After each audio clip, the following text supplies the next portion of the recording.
Good morning. I hope you're having a great start to your week this morning. So the question for us to prayerfully consider today is, who do we know God to be?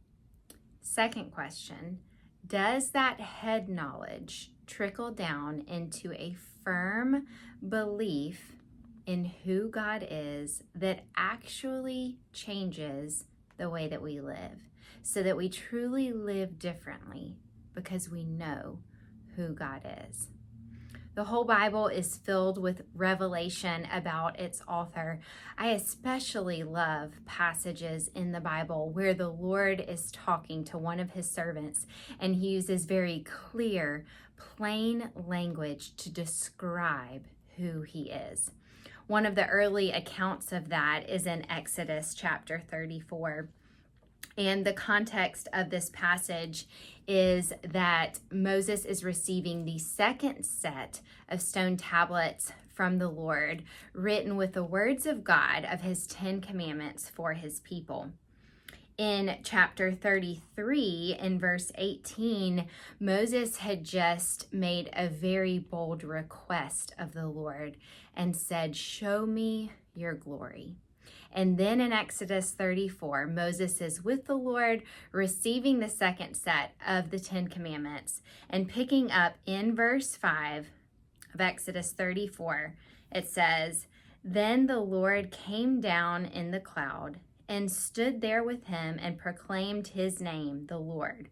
And he passed in front of Moses, proclaiming, the Lord, the compassionate and gracious God, slow to anger, abounding in love and faithfulness, maintaining love to thousands, and forgiving wickedness, rebellion, and sin. Yet he does not leave the guilty unpunished.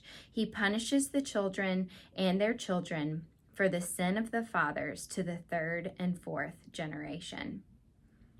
I just love the first adjective that God uses here to describe himself to Moses. He first declares his name, who he is, the Lord, the Lord. And then the next descriptive word that he gives, it isn't mighty or all-powerful or sovereign or all-knowing. He is all of those things, but in this particular moment with Moses, in response to Moses's request of the Lord that the Lord show Moses his glory, the first descriptive word that the Lord uses here with Moses as he tells Moses who he is compassionate.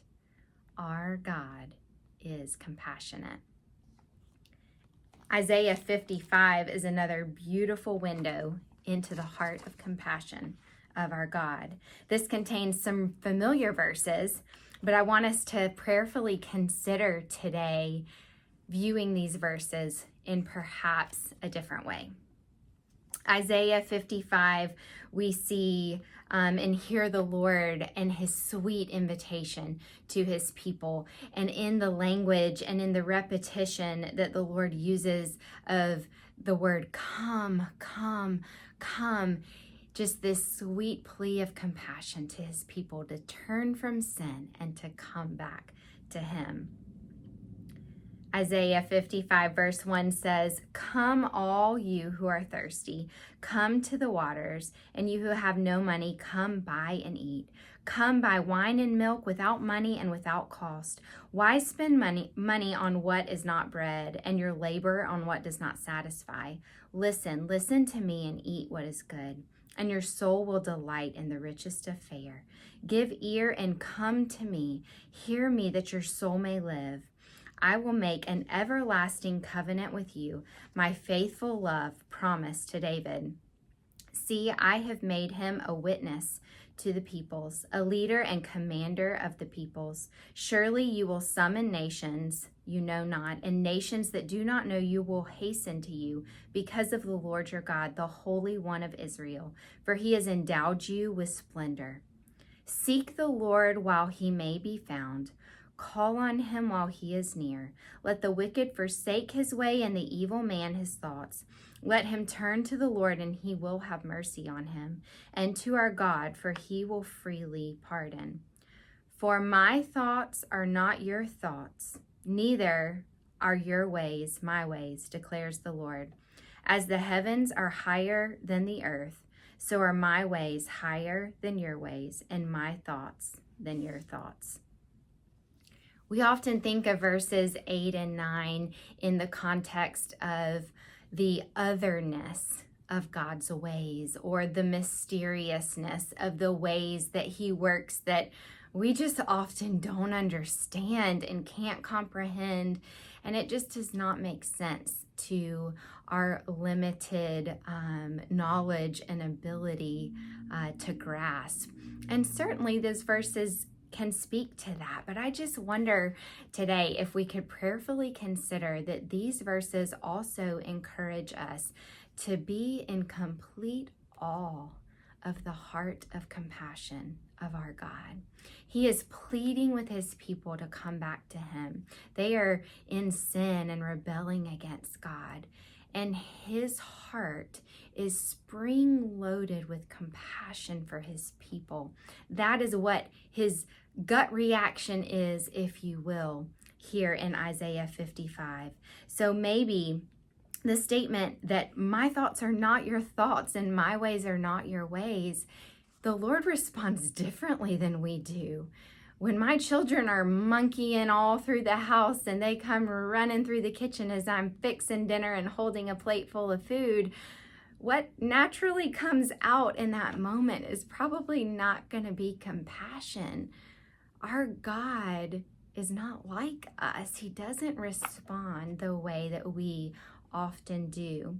He is spring-loaded with compassion. In verse 7, there's a very clear call to forsake sin, to turn, and to come back to God. And there is a promise that what awaits the repentant sinner is a merciful God.